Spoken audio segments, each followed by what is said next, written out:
Сегодня 24 жнивень 2026 год. Великое свято змагарной Украины. Это День незалежности. 24 жнивня 1991 года Украина стала незалежной. Вышла з обцюгов Советского Союза. И вот с этим я віншую наших дорогих украинцев, наших вояров, змагаров, які на фронт отстаивают свободу України. Ось зичу їм упевненості у перемозі, сили, моці. Украина переможе и будет вольной и свободной. И что хочу еще раз тлумачить в связи этой великой подеей. 24 жнивня 1991 года юридично спинив існування Советский Союз.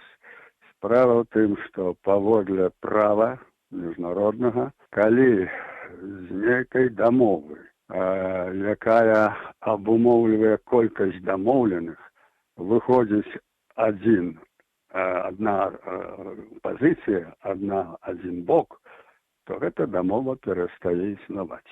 Вот так Советским Союзом. У снежні 1922 года была заключена домова в Советском Союзе поміж Россией, Украиной, Белоруссией и Закавказской Федерацией. І у гэтай дамове было записано, что кожны з гэтых удзельнікаў мае права свободно выйсці з гэтай дамовы. І вось калі 24 жнівня Украина вышла, а на 25 жнівня вышла Беларусь, то нікога не засталося, акрамя России, потому что Закавказская Федерация уже не існавала.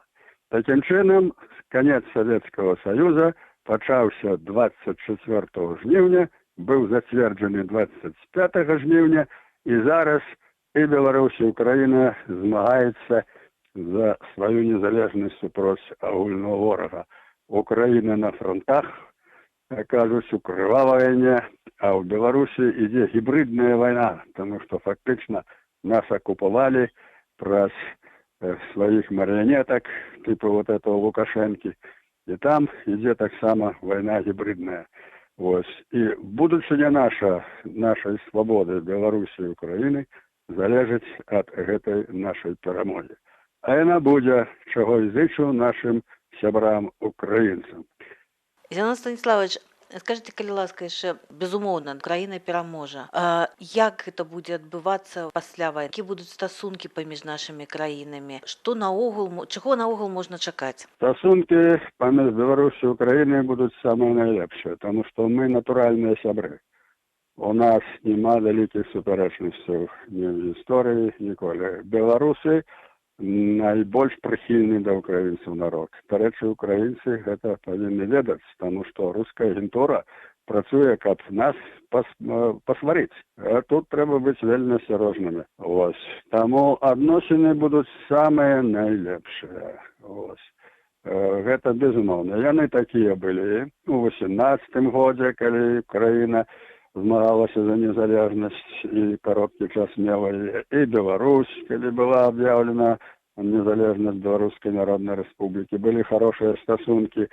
І цяпер яны добрыя. Нашыя патрыёты беларусы змагаюцца за Украіну.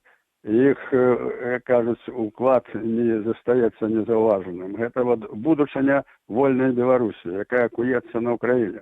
Так што стасункі будуць самыя хорошыя. Што мы павінны зрабіць з улікам таго, што Беларусь ўсё ж такі рэжым быў суагрэсарам у гэтай вайне? Што мы павінны зрабіць, каб украінцы нас прабачылі?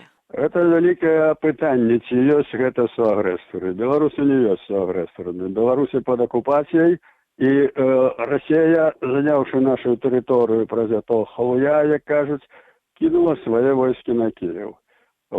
Але адразу ж у першыя дні працавалі беларускія партызаны. Дарэчы, амерыканцы это адзначылі, амерыканская разведка, што якраз партызаны спынілі на некалькі дзён гэтую атаку, всю лагістыку расійскую, таму пад Кіевам яны пацярпелі паражэнне. Таму у юрыдычным плане гэта ўсё не так, як робіць прапаганда.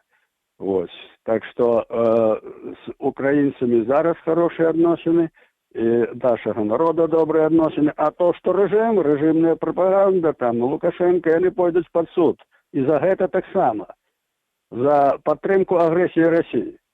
Ёсць канкрэтныя вінавайцы, і яны пойдуць пад суд. Калі будзе вольная, незалежная Беларусь, вольная, незалежная Украіна, а яно будзе. От такая перспектыва.